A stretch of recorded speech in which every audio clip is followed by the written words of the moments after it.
ನಾನು ಕಲಿಸಿರುವಂತ ಇದೇನಿಲ್ಲ. ನಾನು ದೊಡ್ಡ ಗ್ರಾಜುಯೇಟ್ ಆದವು ನಾನು 48 ವಯಸ್ಸಿಗೆ ಅವತ್ತು ವೈಸ್ ಚಾನ್ಸಲರ್ ನನ್ನ ಅಧ್ಯಕ್ಷರೇ ನನ್ನ ಸ್ಟೇಜ್ ಕರ್ಕೊಂಡು ಬಂದು ಸರ್ಟಿಫಿಕೇಟ್ ಕೊಡಬೇಕು ಅಂತಿದ್ರು. ಶಂಕರ್ ಮೂರ್ತಿ ಅವರು ಎಜುಕೇಶನ್ ಮಿನಿಸ್ಟರ್. ವೈಸ್ ಚಾನ್ಸಲರ್ ಅವನ್ನ ಕರಿಬೇಡ, ಅವನು ಕಾಂಗ್ರೆಸ್ ಅವನು ಕರಿಬೇಡ ಅಂತ ಅಂದ್ರು. ಸೊ ಕೆಳಗಡೆ ಹೋಗಿ ನನಗೆ ಬಂದು ಸರ್ಟಿಫಿಕೇಟ್ ಕೊಟ್ಟರು, ಆ degree certificate. 48 years I became A graduate.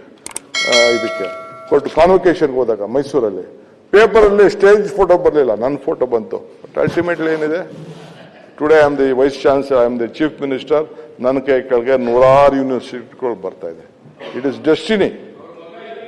ಅದೇ ಐ ನೋ ಇಸ್ ಫ್ರೆಂಡ್. ನಾನು ಅವ್ರು ಕೇಳದೆ ಓಟ್ ಹಾಕ್ದೆ ಮೊನ್ನೆ ಹೋಗಿ KC ಅವ್ರು ಕೇಳಿಲ್ಲ ಹೋಗಿ ಓಟ್ ಹಾಕ್ತೆ. ಸೊ ಹಂಗೆ ನೀವು ಈ ಪೀಠದಿಂದ ತ್ಯಾಗ ಮಾಡಿದ್ದೀನಿ, ಬೇಡ, ನೋವಿರ್ತದೆ. It is life. ಗೊತ್ತಿದೆಯೋ ಗೊತ್ತಿಲ್ಲದೋ ತಪ್ಪು ನೀವು ಮಾಡ್ಕೊಳ್ತೀರಾ, ನಾವು ಮಾಡ್ಕೊಳ್ತೀರಿ. ಸೊ ಅನೇಕ ಸರ್ಕಾರಗಳಲ್ಲಿ ನೀವು ನೋಡಿದ್ದೀರಿ, ತಲೆಮಾರುಗಳು ನೋಡಿದ್ದೀರಿ, ಶಿಕ್ಷಣ ಕ್ಷೇತ್ರದಿಂದ ಬಂದಿದ್ದೀರಿ. ಈ ಜವಾಬ್ದಾರಿನ ತಾವು ರಾಜ್ಯದ ಮುಖ್ಯಮಂತ್ರಿ ಆಗಿ ಹೇಳ್ತಾ ಇದ್ದೀನಿ, ಒಂದು ಪಕ್ಷದ ನಾಯಕನಾಗಿ ಹೇಳ್ತಾ ಇಲ್ಲ. ತಾವು ಆ ಸ್ಥಾನಕ್ಕೆ ಎಷ್ಟು ಗೌರವ ಕೊಡಬೇಕು, ಬಹಳ ಗೌರವದಿಂದ ನೀವು ನಡ್ಕೊಂಡಿದ್ದೀರಿ. ನಿಮ್ಮ ಅನುಭವ, you have created an history in Indian politics.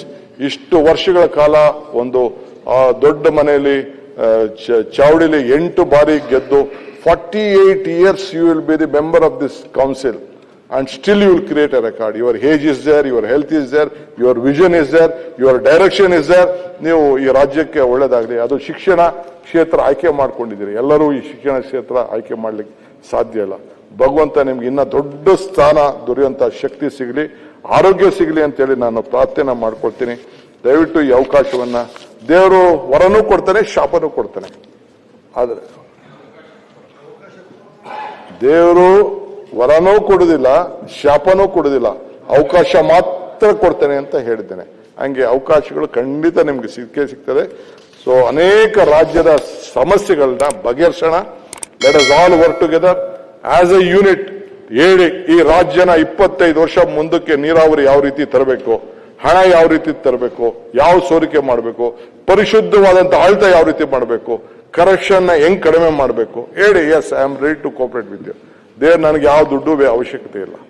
ನಮ್ಮ ತಂದೆ ತಾಯಂದಿರು ಸಂಪಾದನೆ ಮಾಡೋದು, ನಾ ಸಂಪಾದನೆ ಮಾಡಿದ್ರೆ 2-3 ಜನರೇಷನ್ ಆಗ್ತದೆ, ಏನು ಅವಶ್ಯಕತೆ ಇಲ್ಲ. I want to create an history ಅಂತ ಹೇಳಿದ್ನಲ್ಲ, ಹಂಗೆ ಈ ರಾಜ್ಯಕ್ಕೆ ಏನಾದ್ರು ಒಂದು ಕೊಡುಗೆಯನ್ನ ಎಷ್ಟು ದಿನ ದೇವ್ರು ನನಗೆ ಅವಕಾಶ ಕೊಡ್ತಾನೋ ನಿಮ್ಮೆಲ್ಲರೂ. But I can't alone. I want an army of this. I want a army with you. Everyone we have to work. So ಹಂಗೆ ಈ ಪ್ರಜಾಪ್ರಭುತ್ವ ಕೂಡ ಉಳಿಬೇಕು. ಪ್ರಜಾಪ್ರಭುತ್ವ ಬಂದಿದೆ, ಪಂಚಾಯತಿಯಿಂದ ಪಾರ್ಲಿಮೆಂಟ್ ವರೆಗೂ ಲೀಡರ್ಸ್ ಬೇಕಲ್ಲ. ಈಗ ಪಂಚಾಯತಿಲೂ ನಾಯಕರು ಬೇಕು, ತಾಲೂಕ್ ಪಂಚಾಯತಿ ಬೇಕು, ಜಿಲ್ಲಾ ಪಂಚಾಯತಿ ಬೇಕು. ಈಗ ಹೆಣ್ಮಕ್ಳು ಕೂಡ 30% ನಾವೆಲ್ಲ